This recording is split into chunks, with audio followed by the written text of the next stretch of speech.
Tom here, FlipAnythingUSA. So on my blog, I share how I made my fortune in real estate, buying one deal at a time. I started at 19 years old. I was a millionaire by 28, and that was a long time ago.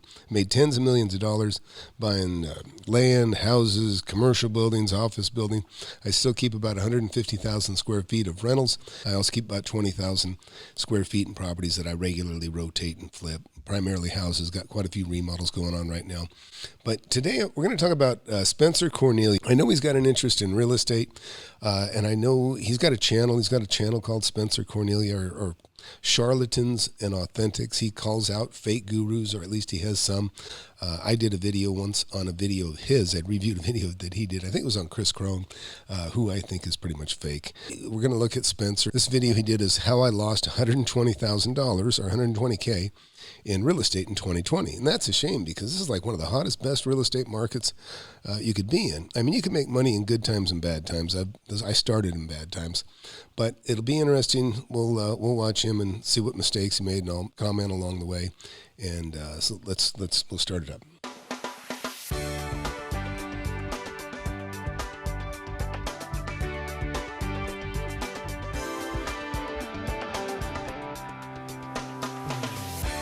I'm probably going to run this up into faster speed. He doesn't talk particularly slow. He's actually a pretty good speaker. But I'm going to try to rip through this a little faster, so I'm going to put him at 1.5 times speed. If it seems too fast, I'll slow it down. And we'll zip back here to the beginning, and let's get started. This story begins on July 3rd, 2018. I fly to Cincinnati, Ohio with my buddy Machai to view the 3 major markets in Ohio: Cincinnati, Columbus, and Cleveland. I picked Cincinnati. After returning to Las Vegas, I searched through Craigslist for a property to purchase. I find a property for sale for $39,000, 1800 Elm Ave, Norwood, Ohio 45212. I call the wholesaler and tell him I'll buy. He connects me with Greenleaf Funding, a local hard money company. I sign the purchase agreement and send it over. The property is going to be mine. I call a contractor investor who I previously connected with on BiggerPockets to let him know the project is his. Let's do this. We close September 27th, 2018. The $10,000 down payment to Greenleaf Funding is wired over. The property is mine. Let's get to work. Okay, I actually got to slow it down just a little bit. He speaks pretty quick. I can already tell why he's in trouble. Listen, you don't need to leave the state to find a deal. So I already know he's in trouble, just right off the bat. He flew to Cincinnati looking at property far away. Listen, if you can't watch your job, if you can't look at your assets, you're already in trouble. But let's keep watching. Because the expected rehab is around $64,000 and the appraisal came in at $170,000. This was a monster deal with $60,000 spread. My contractor begins work immediately. Bug bombs in the basement, full house demo, the party is starting. He completes work, I submit a draw request to the lender, I pay $150 for the lender to send their inspector to the property to ensure work is completed. Following the inspection, Greenleaf wires over the money to me for the... I gotta look at something. Something caught my eye here. Let's see. Okay, this already kind of looks terrible. Let's see. Oh, shit. Immediately, bug bombs in the basement, full house demo, the party is starting. Okay, so let me explain to you what I just saw. This is what caught my eye. He's got a remodel and they're ready to hit it, blah, blah. His contractor already started. Okay, look at this. This looks like shit. Okay, look at this guy. He's framed the wall over the baseboard. Okay? It's okay to add a closet, sure. But at a minimum, you would get rid of this baseboard. You'd cut this off. And then, you wouldn't frame over it like that. So this already looks like hell. I can already tell this guy doesn't know what he's doing. I mean, this is just sloppy, shitty. This baseboard would come out. You might even actually open up the wall and try to tie into something. Not absolutely necessary, but at a minimum, you'd lose this baseboard, and this would be flush up against the sheetrock that you have. I can already see he's in trouble with this builder. Full house demo, the party is starting. He completes work, I submit a draw request to the lender, I pay $150 for the lender to send their inspector to the property to ensure work is completed. Following the inspection, Greenleaf wires over the money to me for the completed line items. November 2018, my agent calls me and tells me there's a property that's about to be listed down the street in the same neighborhood. The seller wants $64,000. We estimate $100,000 for rehab, and the ARV is around $225,000. Norwood, the neighborhood with these 2 properties. He's starting out with way too low a margin on these things already. 169 needs $100,000 to make 225. You're going to try to make 60 grand in another state. Just keep in mind at 225. Let's just say those numbers that he just discussed. Let's go back. I want to make sure I got this correct. We estimate $100,000 for rehab. Okay, $64,000 for the property, $100,000 rehab. That's $164. And the ARV is around $225. Okay, that's a whopping 60 grand. Okay, $61,000 spread. Horrible. It's not enough. This is what people do. They get too optimistic, especially if you're not handy. And I don't get the I don't really see that Spencer looks like he's particularly handy, much of a builder or contractor. Nothing against him, but most people aren't, to be quite honest. There's not enough money here, because what he's talking about is when he's done, there's $60,000. And we're not even talking about interest and the time lost, because time is money. While you're sitting there, you're paying taxes on the property, even if you paid cash for it. You got interest accruing on the money that you borrowed to buy the place or, to improve the place. You can already see the mistakes forming. $5,000. Norwood, the neighborhood with these two properties, is hot and everything is selling. This is another great deal with around a $30,000 spread. I was tight on funds, but I wanted the experience of... Okay, that's the problem. He's got way too low a standards on what a good spread is. Flipping houses. I decided to list my condo in Las Vegas for sale because I had about $90,000 of equity and could use that money for the flips. We offer $64,000 on the second flip and they accept. I use the same lender, Greenleaf Funding, for the second flip. Same terms, $10,000 down payment, and the house is mine. At this point, my one experience with the contractor is they buy materials, they complete install, and then I order a draw request. My lack of experience had me believe that all contractors operated like this. My agent recommended an awesome contractor for the second property. I call him. He wants 40% of the budget up front, which is $40,000. I have $15,000 in my bank. Yeah, I'd be a little bit concerned about anybody money up front like that too. Bank account. He agrees that $15,000 is enough to begin. December 1st, 2018. I list my condo for sale. I agree to a lease purchase agreement with my friend to take over his house hack beginning after my condo closes. We agree to a $300,000 purchase price with a $60,000 down payment on the house hack. The down payment will be paid in 3 installment payments to coincide with my property's closing. December 4th, 2018. Just a couple days later, I purchased a fourplex investment property in Las Vegas using owner carry financing with a $20,000 down payment. Now that one I like. That already sounds pretty good without knowing the details, but owner carried, reasonable down. You're going to make money on the money, assuming he bought it under market or at market. Payment. This deal took 1 year to close. Persistence. February 28th, 2019. After sitting on the market for a month and a half, my condo in Las Vegas Country Club sells for $170,000. I pay my friend $30,000 as the first payment in the down payment installment plan for the house hack. The remaining money is used to fund the renovations for my flips. From September 27th, 2018 to March 1st, 2019, I took on $750,000 of debt. Between the 4 properties, I had roughly $250,000 in equity and expected earnings from the flips. I owned $1 million of real estate in the span of 6 months. Fast forward to June 17th, 2019, or a day that would change my life forever. 8.5 months after beginning the rehab on 1800 Elm Ave, we're done. I'm excited to take pictures, list the property, and sell the house. Up to that point, every picture I had been sent looked good. I pull into work and my agent calls me. He is at the property with the photographer. It's a phone call I'll never forget. He tells me it's the worst rehab he's ever seen. I'm shocked because all of the pictures I had seen up to... I'm not shocked. God, let's see. That point looked good. It passed 8 different inspections, but I take full responsibility. I made a beginner mistake of not having people go check on the property. Well, really, it's not the mistake that you had other people go look at the property. Actually, he had a contractor, but he failed you, obviously. But really, Spencer, what you should have been doing is you should have had a property closer to you. There's no sweat in the game for the people that are going to look at it for you. There's no sweat in the game for the people that the builder, other than, you not paying him until he's done or does it right. But you weren't watching him. Part of it is you don't know good work when you see it early on, the pictures that you showed in the beginning when we're hitting it, we're going at it. If you knew more about what you're doing, you would have spotted what I spotted early on, and you would have already seen that this guy is sloppy. He's not a good contractor. But let's keep watching. My fault. I was strapped on funds. I had no money. The second rehab was going fine, but we found issues at the start of the project. Both of these houses were 100 years old and unoccupied for a couple years. There were problems behind the walls, with the roof, everywhere. If there was an expense with the project... Yeah, when you got something that old, by the way, you probably have problems underground with your sewage system. The sewer pipes are a nightmare.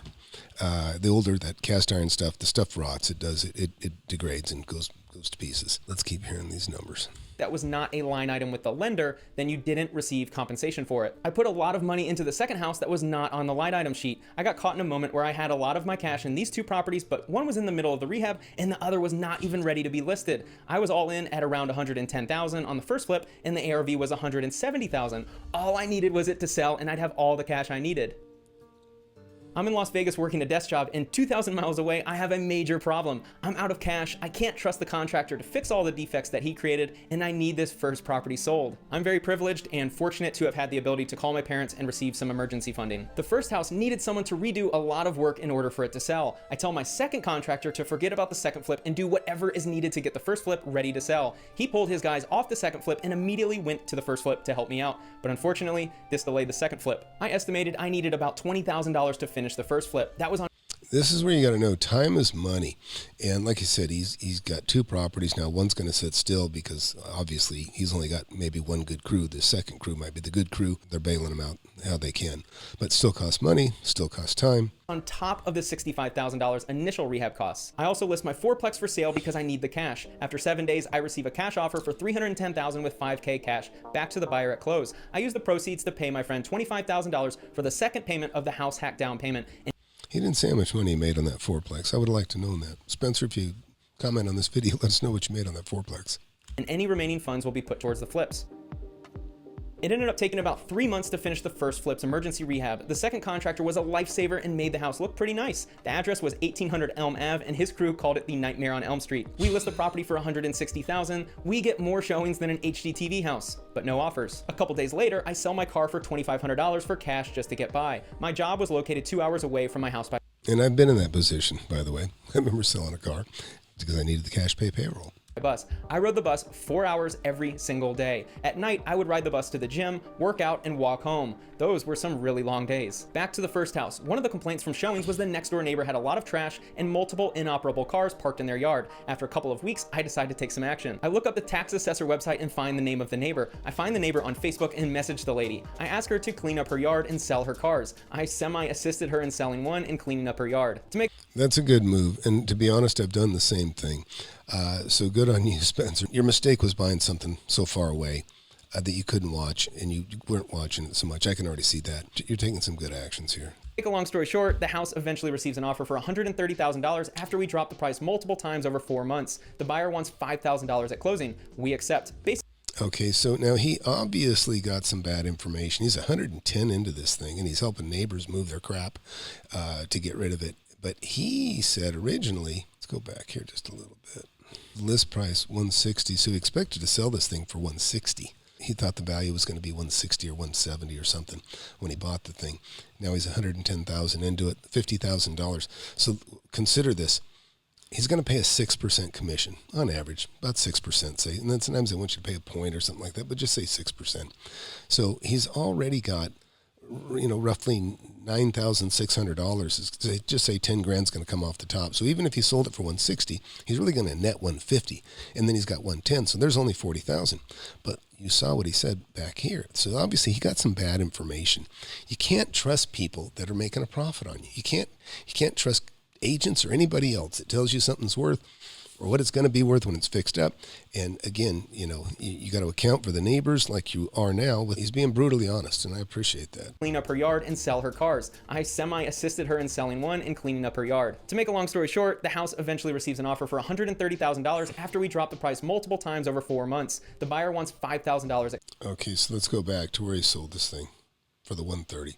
So now it looks like he's got 20 grand. He's got nothing. 20 grand. Then remember, for 130. So he's got it sold for $130,000. He's got an offer. I assume he's going to take it, but $130,000. 10 grand is commission at 6%. He's got 110 in it. So now he's got $10,000.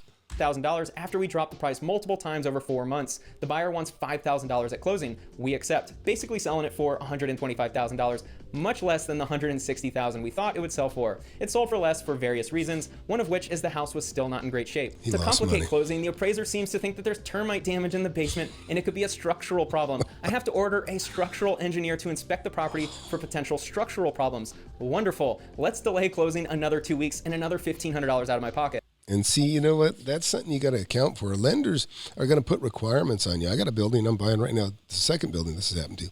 You have a phase one when you're buying a building. They'll say, well, we're worried about, asbestos and different things, and that's kind of a normal. So they do a phase one, costs $1,000. They run through it. They might take a sample out the drywall, that sort of thing. No big deal. But if it goes into what they want, if they want a phase two, then they want to start taking core samples out of the ground. And then you're talking $10,000 to $20,000. And I've got that issue coming up right now. In case if you're doing an owner carry, you got to be careful because you want to get a phase one, because the phase one might say you need to get a phase two. Well, if you get a phase two, that can lead to a lot of, that can make like it's toxic waste, like a Superfund site. Look that up if you don't know what that is. But anyways, we'll keep listening. Just as we're about to close, a little virus from China starts to enter this country. Nothing like adding a little more stress for this property. There was real concern that this would hold up closing. Thankfully, we were able to close, and I was able to walk away from the Nightmare on Elm Street. Fast forward a couple of months and I was finally able to complete the rehab on the second flip. I'm condensing the story for time, but I faced a scheduling nightmare. Because the good contractor took his crew off the second flip back to the first flip, it threw off his schedule and previous contractual agreements. In order to finish the second flip, I basically had to wait until he had a couple of days to go knock out other items at the house. I also had no money, so I relied on him completing work before I could receive the draw request money from the lender. I can't explain to you how much magic and personal finance wizardry I had to use to complete a house flip 2,000 miles away with no money and enough debt service to wipe out my net income. At this point, the virus is shutting down the NBA, people are starting to work from home, sounds like lending is starting to constrict. There's worry that lenders won't even lend to new home buyers. I am stressed to the max. And to make the story even more interesting, I got furloughed from my job, which eventually never returned. I do catch a huge break. A lady with my hard money lender is also an agent and happens to have a buyer wanting a new home in Norwood. Before I list the property, her clients view the house and make a full price offer of $253,900 with some money going towards closing costs. Selling the second house was one of the biggest reliefs I'll ever experience. So on the 253, what did he say? Paid 64. Expected to put 100 grand in it.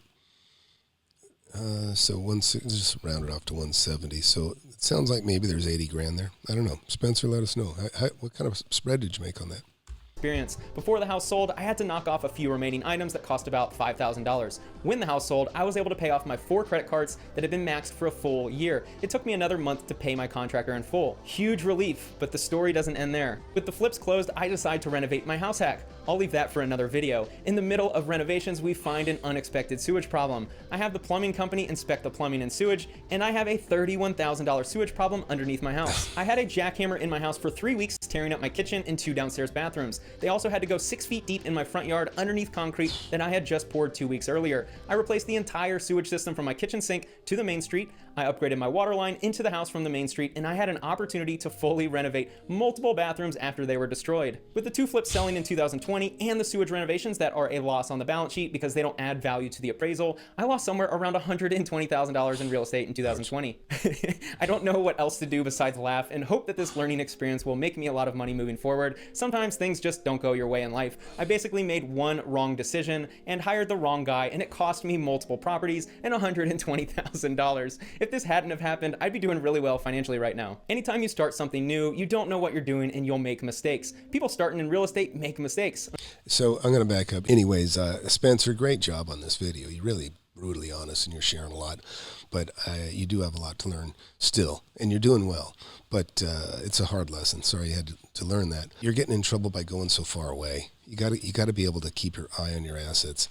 You know, I have 150,000 square foot of rentals that I could walk to from where I'm sitting right now. I could walk to, I mean, it might take an hour to walk to some of them, but I keep everything close because I can watch it, I can manage it, and much more efficiently than anybody else, and I'm not relying on anyone else. And really, that's what you really got to do. You want to take full control and full responsibility for your stuff, and I know you're taking responsibility, obviously. You'll be a much more productive investor. Just go for quality, not quantity. You don't have to go so far away.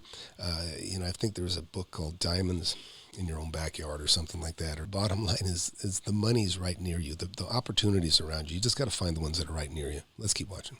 Unfortunately for me, my mistakes started a domino effect that cost me a lot of money. I'm the type of guy who is willing to take massive risks. I take action. Sometimes that's to my detriment. I'm not afraid of losing money. All I care about is learning through experience. I'm going to be in real estate for the rest of my life. This was just a temporary setback. I'm bummed that this happened, of course. This has been a crazy bull market and a lot of people have made exorbitant amounts of money. I didn't. That's tough to stomach. There's a lot of people on social media who don't know what they're doing, investing in real estate, stock market, and crypto, and are making a lot of money. There's a lot of people making money claiming to know about those things and advising others. You should be afraid to lose money. Don't be so and maybe he's successful enough with the YouTube stuff now he can just throw money at stuff and he just considers it content.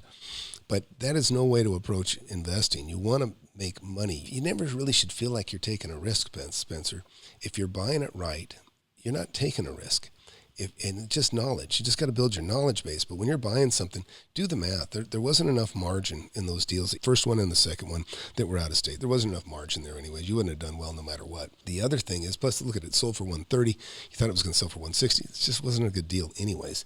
So it wasn't the contractor. I wouldn't lay this off on the contractor. You shouldn't have bought it anyways, to be quite honest.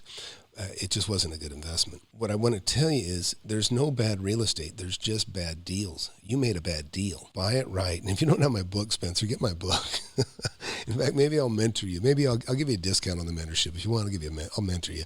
I've got quite a few mentors. I actually have my first millionaire mentee, by the way.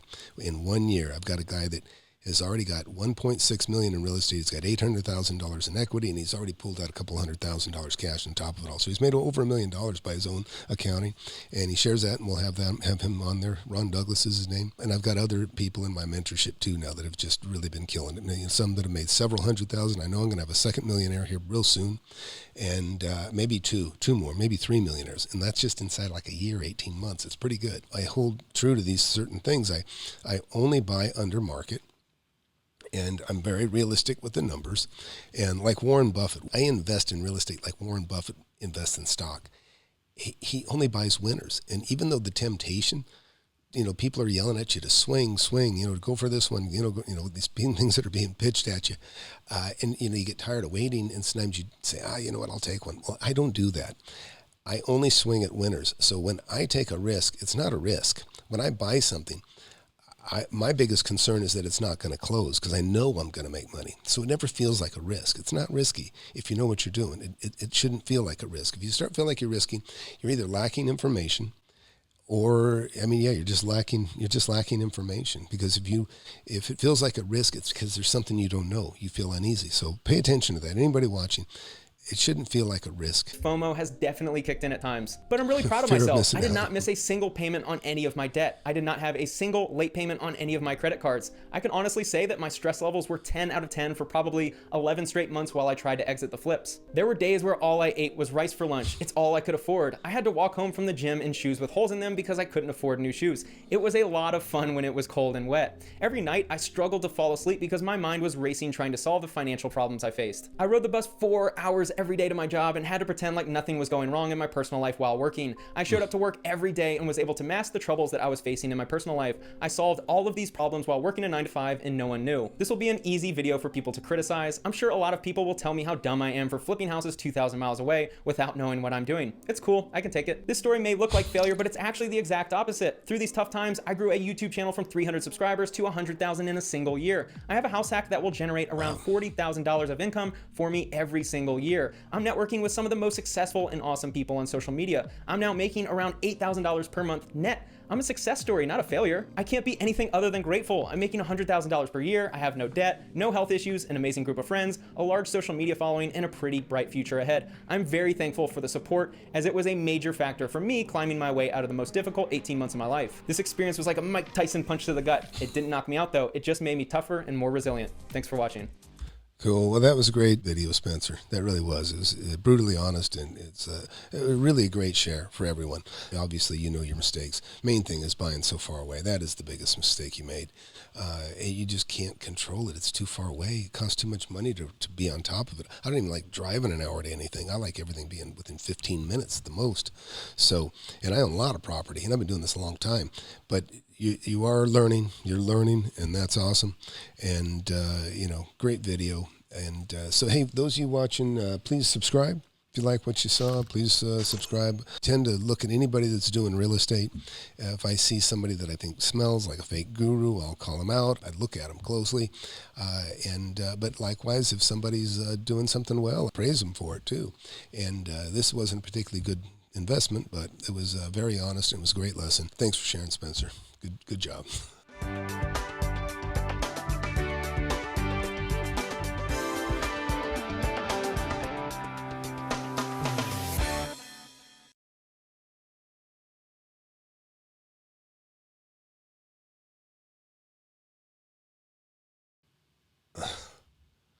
Hey, please take a moment to subscribe to the channel. If you like what you hear, like what you see, please hit that subscribe button. It helps the channel, obviously, if you subscribe, and commenting helps too, by the way, and hitting that like button too. Thanks a lot.